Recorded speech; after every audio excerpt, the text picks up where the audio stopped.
ॐ श्री नागशक्तिविनायकाय नमः। ॐ श्री नागशक्तिविनायकाय नमः। ॐ श्री नागशक्तिविनायकाय नमः। ಮಿತ್ರರೇ, ಮೀನ ರಾಶಿ ಸಂಜಾತರೆಲ್ಲರಿಗೂ ಕೂಡ ಪರಾಭವ ಸಂವತ್ಸರದ ಈ ನಿಜ ಜ್ಯೇಷ್ಠ ಮಾಸಕ್ಕೆ ಆತ್ಮೀಯ ಸ್ವಾಗತ.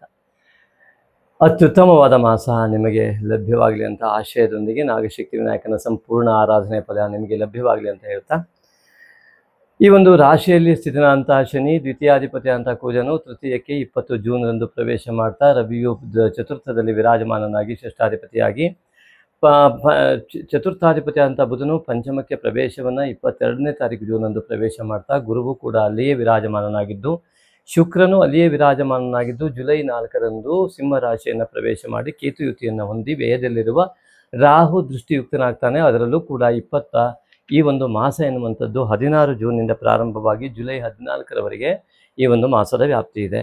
ಅದರಂತೆ 29/6ರಂದು ಈ ಒಂದು ಪೌರ್ಣಿಮೆಯು ಮೂಲಾ ನಕ್ಷತ್ರದಂದು ಧನು ರಾಶಿಯಲ್ಲಿ ಘಟಿಸ್ತಾ ಇದೆ. ಈ ರೀತಿಯಾಗಿ 16 ಜುಲೈಯಂದು ಈ ಚಂದ್ರನ ಒಂದು ಅಮಾವಾಸ್ಯೆ, ರವಿ ಮತ್ತು ಚಂದ್ರ ಯುತಿ ಉಂಟಾಗುವಂಥದ್ದು ಜುಲೈ 16ರಂದು. ಹಾಗೆ 18 ತಾರೀಕು ಈ ಒಂದು ಜೂನ್ 18ರಂದು ಗುರು ಪುಷ್ಯ ಯೋಗ ಜೊತೆಗೆ ಗುರು ಪುಷ್ಯ ಇನ್ನೊಂದು ಮಹಾಯೋಗ 12 ವರ್ಷಕ್ಕೆ ಬರುವಂತಹ ಮಹಾಯೋಗ ಒಂದು ಸೃಷ್ಟಿ ಆಗ್ತಾ ಇದೆ. ಅಂಥ ವಿಡಿಯೋಗಳನ್ನು ನೋಡೋದಕ್ಕೆ ದಯವಿಟ್ಟು ಈ ಒಂದು ನಮ್ಮ ಚಾನಲ್ ಸಬ್ಸ್ಕ್ರೈಬ್ ಮಾಡ್ಕೊಳ್ಳಿ ಹೊಸಬರಾದರೆ. ಅದೇ ರೀತಿಯಾಗಿ ಹೈಪ್ ಮಾಡಿ, ಶೇರ್ ಮಾಡಿ, ಅದೇ ರೀತಿಯಾಗಿ ಆ ಮೂಲಕವಾಗಿ ನಿಮ್ಮ ಸಂಸ್ಕಾರಕ್ಕೆ ತಕ್ಕಂಥ ಕಾಮೆಂಟ್ ಕೂಡ ಮಾಡಿ. ಅದೇ ರೀತಿಯಾಗಿ ಇದರ ಉತ್ತಮ ಫಲವನ್ನು ಕೊನೆಯವರೆಗೂ ಕೂಡ ನೋಡೋದ್ರ ಮೂಲಕ ನಿಮ್ಮ ಈ ಜೀವನ ಪಾವನವಾಗುವಂತೆ ಮಾಡಿಕೊಳ್ಳಿ. ಅತ್ಯುತ್ತಮವಾದ ಯೋಗ ಮೀನರಾಶಿಯವರಿಗಿದೆ ಮಿತ್ರರೇ. ಯಾಕೆ ಅದನ್ನು ತೆಗೆದುಕೊಳ್ಳುವ ಅರ್ಹತೆ ಯಾವಾಗ ಬರ್ತದೆ, ಯಾರ್ಯಾರಿಗೆ ಸಿಗ್ತದೆ, ಖಂಡಿತವಾಗಿ ಇದನ್ನು ಚಿಂತನೀಯ ವಿಚಾರ. ಆದ್ದರಿಂದಾಗಿ ಮೊದಲನೇದಾಗಿ ಶನಿಯು ರಾಶಿಯಲ್ಲಿ ವಿರಾಜಮಾನನಾಗಿದ್ದರಿಂದಾಗಿ, ವ್ಯಯಾಧಿಪತಿಯು ಶನಿಯು ಈಗಾಗಲೇ 7.5ನ ಒಂದು ಕ್ರಮದಲ್ಲಿ ಕುಳಿತಿರುವುದರಿಂದಾಗಿ, ಈ ನಿಮ್ಮ ಜಾತಕದಲ್ಲಿ ಶನೇಶ್ವರನ ಸ್ಥಿತಿಗತಿಗಳು ಸರಿ ಇಲ್ಲದಿದ್ದಲ್ಲಿ, ಅಥವಾ ನಿಮಗೆ ಅಹಂಕಾರದ ಭಾವ ಇನ್ನೂ ಕೂಡ ಜಾಗೃತವಾಗಿ ಅಜ್ಞಾನದಲ್ಲಿದ್ದಲ್ಲಿ, ಆ ರೀತಿಯಾದಂತಹ ಶನೇಶ್ವರನ ಕಾಟ ನಿಮಗೆ ದೇವರು ಖಂಡಿತವಾಗಿಯೂ ನಿಮ್ಮ ಮೇಲೆ ತನ್ನ ಒಂದು ಪ್ರಭಾವವನ್ನು ಬೀರಿರ್ತಾನೆ. ಒಮ್ಮೆ ನಿರಹಂಕಾರದ ನಿಸ್ವಾರ್ಥದ ಭಾವ ನಿಮ್ಮಲ್ಲಿ ಜಾಗೃತವಾಗಿದ್ದರೆ ಆ ಶನೇಶ್ವರನಿಂದ ಅತ್ಯುತ್ತಮವಾದ ಲಾಭವನ್ನು ಈಗಾಗಲೇ ಪಡೆದಿರ್ತೀರ.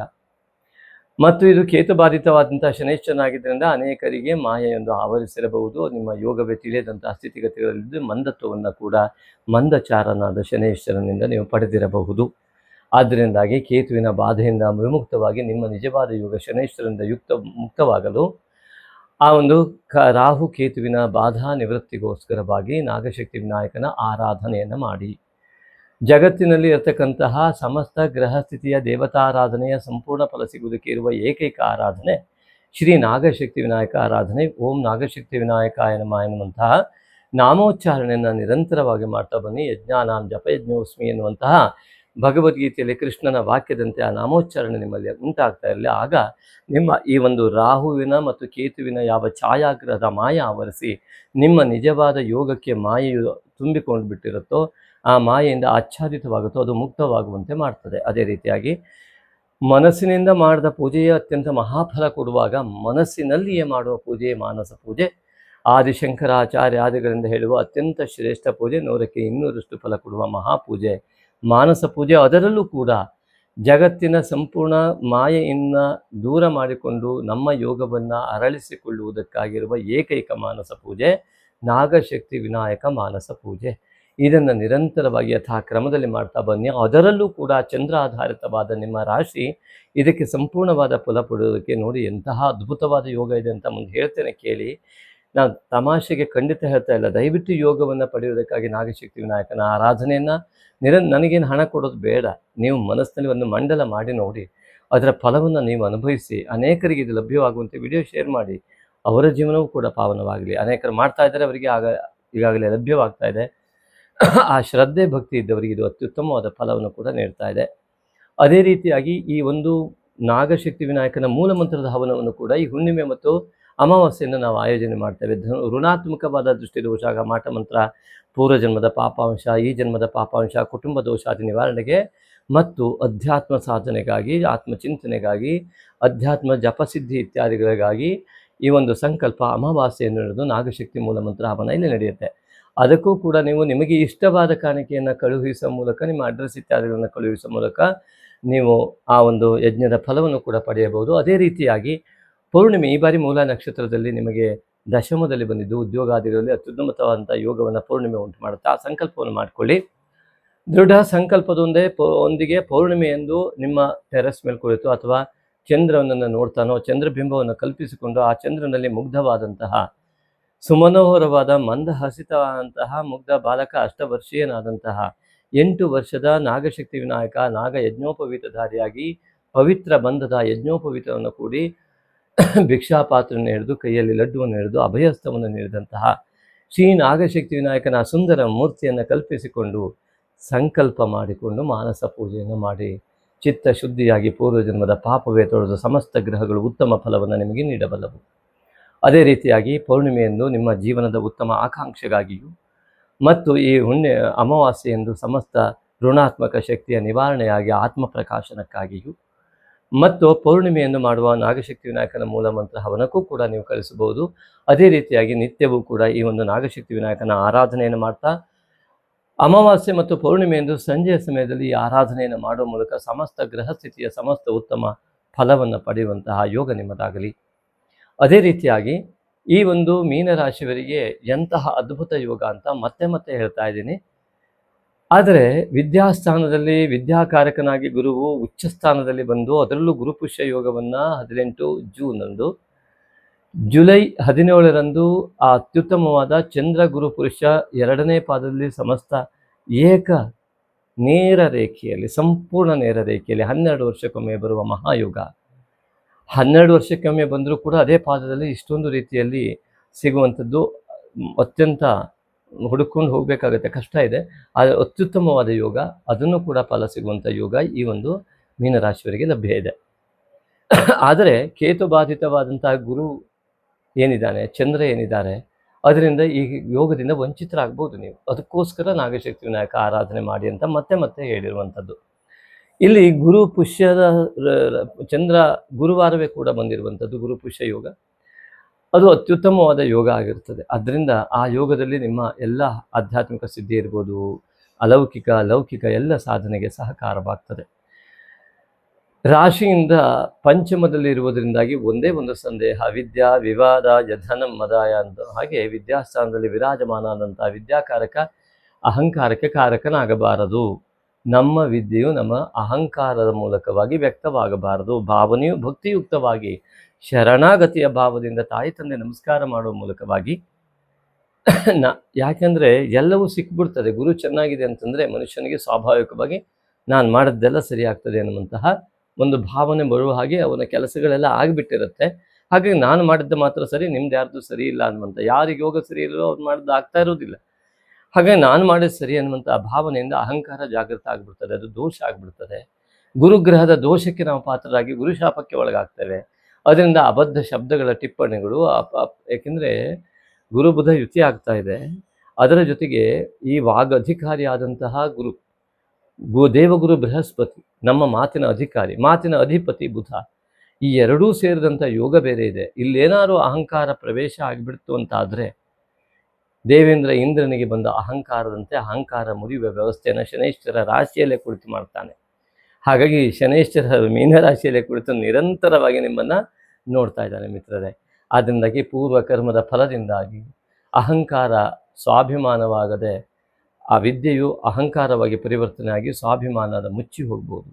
ಅದರಿಂದ ಸ್ವಾಭಿಮಾನ ಜಾಗೃತ ಆಗುವಾಗೆ ಆ ನಾಗಶಕ್ತಿ ವಿನಾಯಕನಲ್ಲಿ ಪ್ರಾರ್ಥಿಸಿ ಶರಣಾಗತಿಯ ಭಾವದಿಂದ ತಾಯಿ ತಂದೆಯನ್ನು ನಮಸ್ಕರಿಸಿ ಗುರು ಪ್ರಾರ್ಥನೆಯನ್ನು ಮಾಡಿ ಸಂತೋಷಯುಕ್ತವಾದ ಮನಸ್ಸಿನಿಂದ ಆತ್ಮಕಾರಕ ರವಿಯ ಫಲವನ್ನು ಪಡೆಯುವ ಮೂಲಕ ಆತ್ಮಸಂತೋಷವನ್ನು ಪಡೆಯುವ ಮೂಲಕವಾಗಿ ಜೀವನವನ್ನು ಸುಗಮವಾಗಿ ಮಾಡಿಕೊಳ್ಳುವ ಮಹಾ ನಿರ್ಧಾರ ಕೈಗೊಳ್ಳುವ ಮಾಸವೇ ನಿಜ ಜ್ಯೇಷ್ಠ ಮಾಸ ಆಗಿದೆ, ಪಂಚಮದ ಗುರು ಬುಧ ಶುಕ್ರ ಯುತಿಯಿಂದ.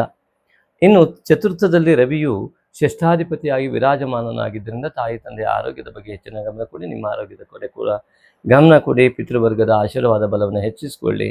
ಶಿವಾರಾಧನೆಯನ್ನು ಮಾಡಿ, ಆಂಜನೇಯನ ಆರಾಧನೆಯನ್ನು ಮಾಡುವ ಮೂಲಕ ಉತ್ತಮ ಫಲ ಪಡೆಯಿರಿ. ಇನ್ನು ಅತಿ ಮುಖ್ಯವಾಗಿ 6ನೇ ಮನೆಯಲ್ಲಿ ಶುಕ್ರ ಕೇತುವಿನ ಯುತಿ ಎನ್ನುವಂಥದ್ದು ಏನು ಕಾಣ್ತಾ ಇದೆ, ರಾಹು ದೃಷ್ಟಿಯುಕ್ತವಾಗಿ ತೃತೀಯಾಧಿಪತಿಯಾದ ಶುಕ್ರ 6ನೇ ಶತ್ರು ಕ್ಷೇತ್ರದಲ್ಲಿಯೂ ಮತ್ತು ಅಷ್ಟಮಾಧಿಪತಿಯಾದಂತಹ ಶುಕ್ರ ಶತ್ರು ಕ್ಷೇತ್ರದಲ್ಲೂ ಇರುವಂಥದ್ದು, ಶತ್ರುವಿನ ಸ್ಥಾನದಲ್ಲೂ ಶತ್ರು ಕ್ಷೇತ್ರದಲ್ಲೂ ಇರುವಂತಹ ಶುಕ್ರನು ಕೇತು ಯುತಿಯನ್ನು ಹೊಂದಿ ರಾಹು ದೃಷ್ಟಿಯುಕ್ತನಾಗಿದ್ದರಿಂದ ಮೊದಲು ಆರೋಗ್ಯ, ಹೊಟ್ಟೆಯ ಭಾಗದಲ್ಲಿ ನೀರಿನ ಒಂದು ಕೊರತೆ, ನೀರಿನಿಂದ ಆಗುವ ಇನ್ಫೆಕ್ಷನ್ ಬಗ್ಗೆ ಹೆಚ್ಚಿನ ಗಮನ ಕೊಡಿ.